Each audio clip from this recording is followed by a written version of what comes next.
Hi, hola mis amigos, yo soy HD Barbecho, and today we're back with another episode of Lifeline. Where we last left Taylor, we sent him to go to the peak. Now let's see where we left him off. I'm back inside of the caravel wreckage. I never thought I'd be grateful to see this haunted house of a starship again. I'm feeling weak as anything. The rations from the Varia will keep my body and soul together, nominally. But I don't think they were designed for that activity. Outdoors lifestyle I've been living ever since I got marooned. From here, if memory serves, it's better than 4-hour walk back to the Varia. At least that's how long it took me to get from there to here earlier. And that was with a working compass. My suit's headlamp is wholly dead at this point. Once Tau Ceti sets, I'll be completely blind. I guess my options are to forge ahead to the area and pray I get there before I run out of light, or else make it a camp here, despite how scary that sounds, and get busy figuring out how to stay warm for the night.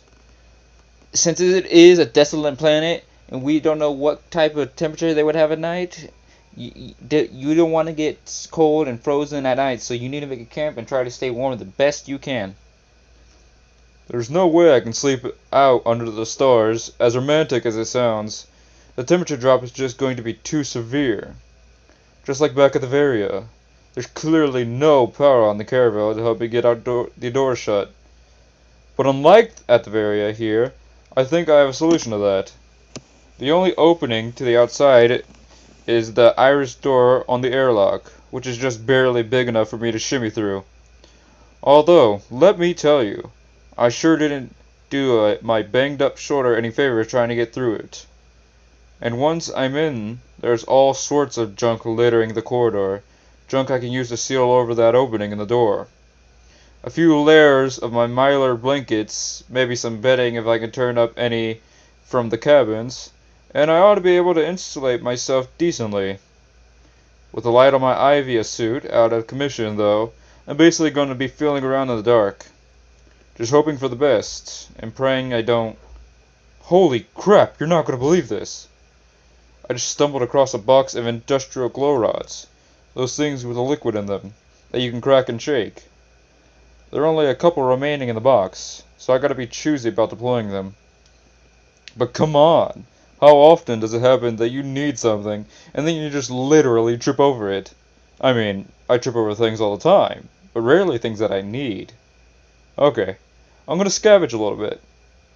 Looks like there are hallways to both east and the west, or else I can try the flight deck, even though I can tell from here that the control panels are smashed to bits. Well, you don't know if all the control panels are smashed to bits, and you're far away, so you can't tell perfectly if the control panels are smashed to bits. Go check the flight deck to see if there's any control panels left that are still usable. I don't know why, but just go do it.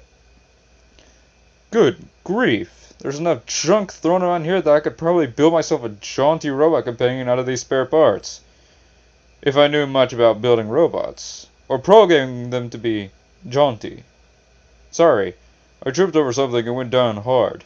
And, despite everything you may have read in space, you can definitely hear yourself scream. And it's a little embarrassing.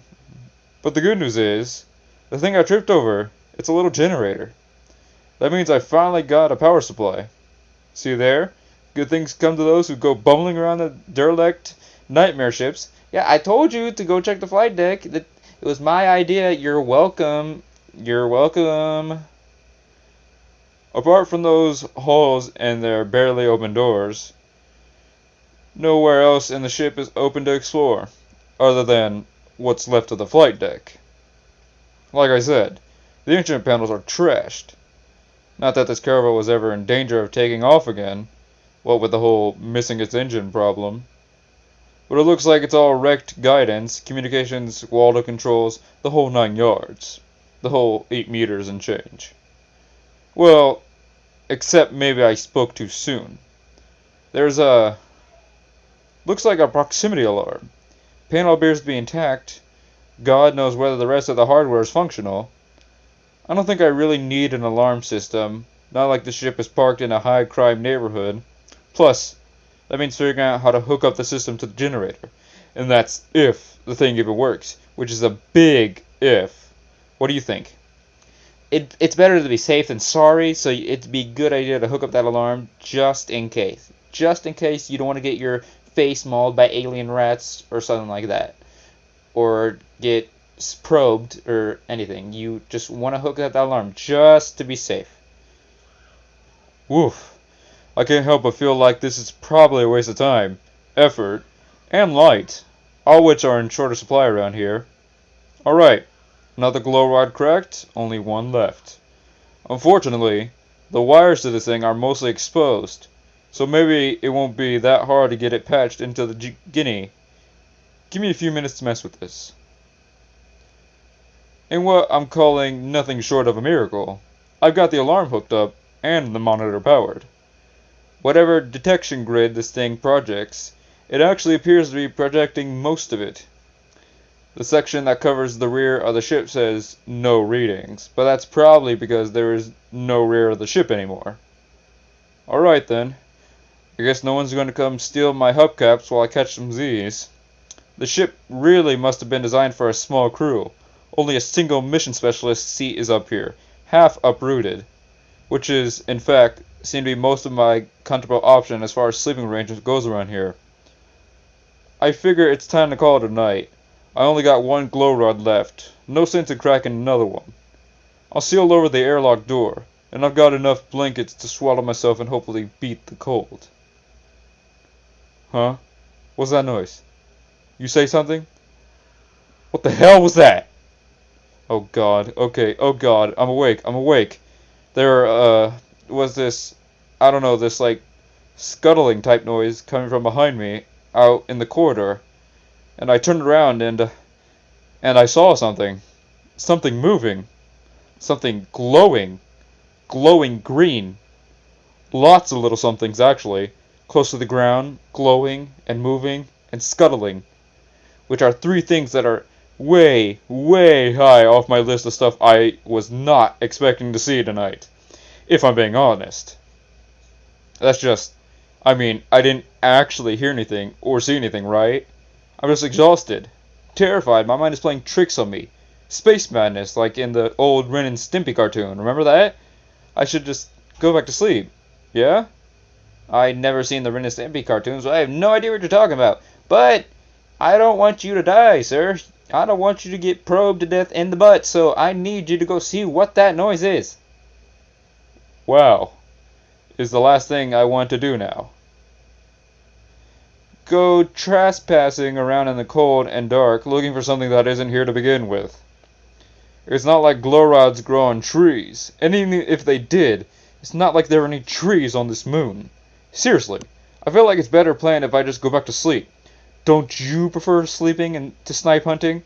No. Do you want to die? I do not need you to die. I do not need another one down. Go check what that noise is. One more glow rod cracked, which means now I have exactly 0 remaining. So I hope this is worth it.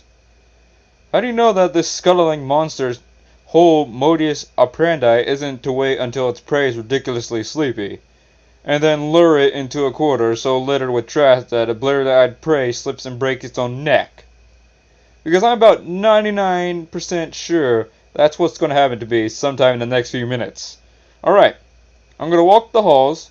I'll scream like I'm a singer from Van Halen cover band if anything jumps out at me. I've been everywhere and I can get inside the ship, and I didn't find a thing.